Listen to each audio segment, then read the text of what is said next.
Have you ever thought about what would happen if a young woman from a completely different world found herself stranded in a country she barely knew, and not a single person around her realized she desperately needed help?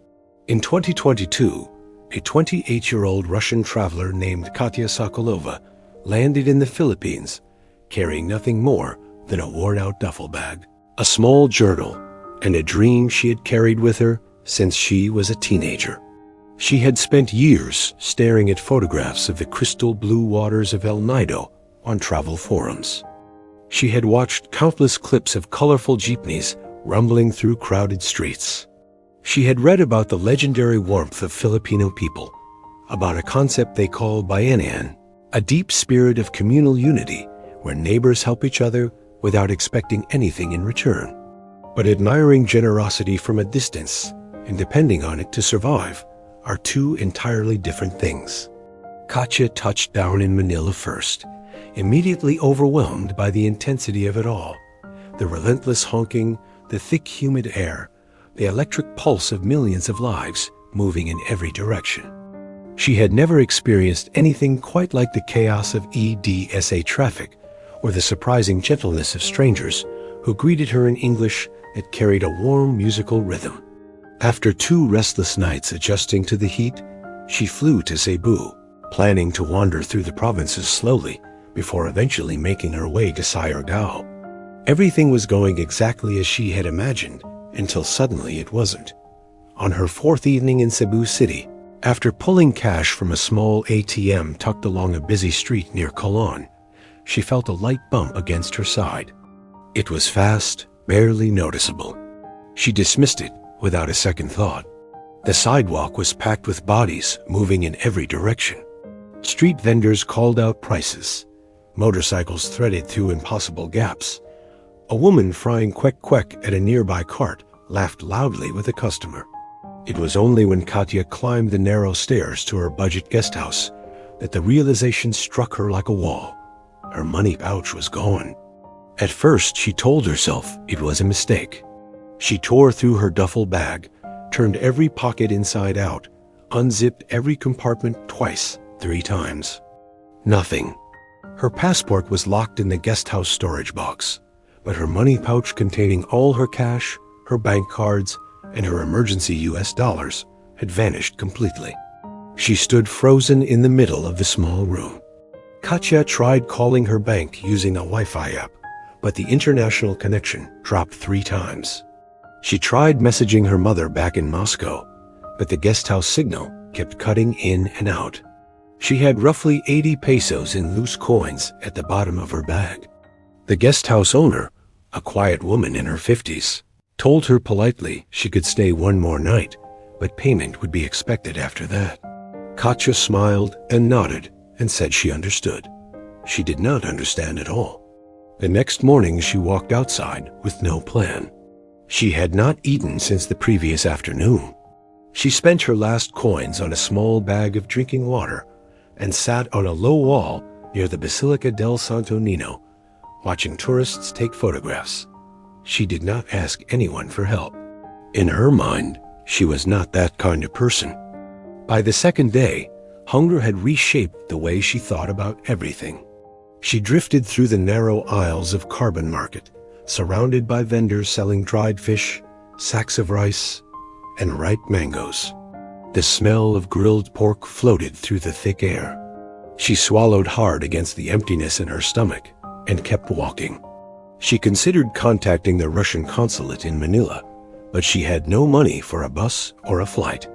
She considered telling the guest house owner the truth, but pride is a stubborn thing, especially when you are completely alone in a foreign land. She walked into a small carinderia and tried offering to wash dishes. The owner squinted, struggling to understand her accent, then shook his head apologetically. Katya kept walking. By the 3rd day, weakness had crept into her bones. The tropical heat pressed down on her like something physical. She lowered herself onto a concrete step outside a tiny sari-sari store on a quiet barangay street and bit the inside of her cheek to keep from crying. This was not the paradise she had imagined. An elderly woman named Nanay Linda noticed her first. Nanay Linda was in her early 70s, a widow who sold boiled peanuts and camote from the small plastic basin outside her tiny house. She had survived super typhoons, years when rice was too expensive to buy, nights when her own grandchildren went to bed with empty stomachs. She knew the look on Katya's face immediately. It was not the look of a tourist having a bad day. It was the look of someone quietly falling apart. She shuffled over and asked in gentle, careful English, "Miss, you okay?" Katya nodded quickly. "Yes, I'm fine, thank you." But her voice cracked on the last word. Nanay Linda did not push. Instead, she reached into a small plastic bag and held out 2 pieces of boiled camote and a handful of warm peanuts. "No pay," she said softly. Katya hesitated. Pride wrestled with hunger. Hunger won. She whispered thank you and ate slowly, trying not to look desperate. Nanay Linda sat beside her without saying a word. After a few minutes, she asked where Katya was from. "Russia," Katya said quietly. The old woman raised her eyebrows gently. "Very far," Katya nodded. "Very far." That simple act, boiled camote and peanuts, should have been the end of the story. But it wasn't, because what unfolded next would gradually reveal something about the Philippines that no polished travel video or curated Instagram post could ever capture. Nanay Linda invited Katya inside the small house to escape the midday sun. The home was modest in every way. Unpainted concrete walls, a single ceiling fan wobbling overhead, a small wooden crucifix above the doorway, family photos hanging slightly crooked beside the window. Nanay Linda's granddaughter B, a 20-year-old nursing student, arrived home an hour later and stopped in the doorway, visibly surprised to see a foreign woman sitting at their plastic table drinking water from a cup. After Nanay Linda explained in Cebuano, B switched to English and asked Katya what had happened. Something inside Katya finally broke open. She told them everything. The stolen money pouch, the failed bank calls, the guest house bill due tomorrow, the 3 days without food. She expected suspicion. Instead, B said something that caught her completely off guard. "Here in the Philippines, we don't let anyone go hungry. Not if we can help it." Katya was not family. She was not even a friend. But inside that small house, she was no longer a stranger either. B used her phone to help Katya reach her bank through an online chat. She offered to post in a local neighborhood Facebook group, explaining the situation without asking for money, just advice. Within an hour, the responses poured in. Some were skeptical, but many more were not. A barangay counselor offered to verify the story personally. A habal-habal driver volunteered to bring her to the police station to file a report for free. A small canteen owner said Katya could eat there until things were sorted out. Katya could not understand it. Why would strangers care this much? That night, Nanay Linda insisted Katya sleep on a thin banig inside their home. Katya lay awake staring at the ceiling, listening to distant karaoke and barking dogs. 3 days ago, she thought she had lost everything. She did not yet realize this was only the beginning. By morning, the small house felt different. Katya woke to the smell of garlic-fried rice and eggs. For a moment, she forgot where she was. Then she heard Nanay Linda humming a Visayan melody from the kitchen, and everything came rushing back. 3 days earlier, she had been alone, hungry, and afraid. Now she was sitting at a plastic table with a family that had almost nothing yet, was sharing everything. The barangay counselor came personally to confirm her identity and review the police report. After checking her passport, he nodded and said something she would never forget. "We look after people here, not because of where they come from, because they are human." By noon, small acts of kindness multiplied in ways Katya could barely absorb. A neighbor sent over extra rice. The canteen owner dropped off fresh pandesal. The habal-habal driver came back not to collect payment, but to check if she was all right. No one asked for anything in return. B managed to reach the bank again through a stable connection at a nearby internet shop. After hours of verification, the bank confirmed emergency funds could be wired, but it would take at least 2 more days to clear internationally. 2 more days. Katya felt shame rise through her chest.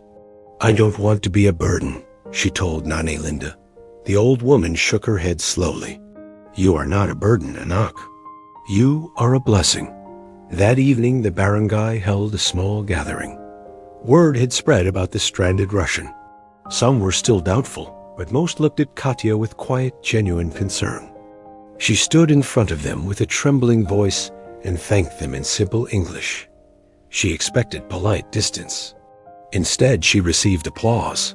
A woman stepped forward and pressed a small envelope into her hands. "Just small help," she said shyly. Inside was 500 pesos. It was not a fortune, but to Katya, it felt like something far greater than money. It felt like trust. Over the next 2 days, something shifted inside her. The fear that had gripped her since the theft slowly dissolved. In its place grew a deep awareness. She began helping Nanay Linda sell peanuts and camote each morning.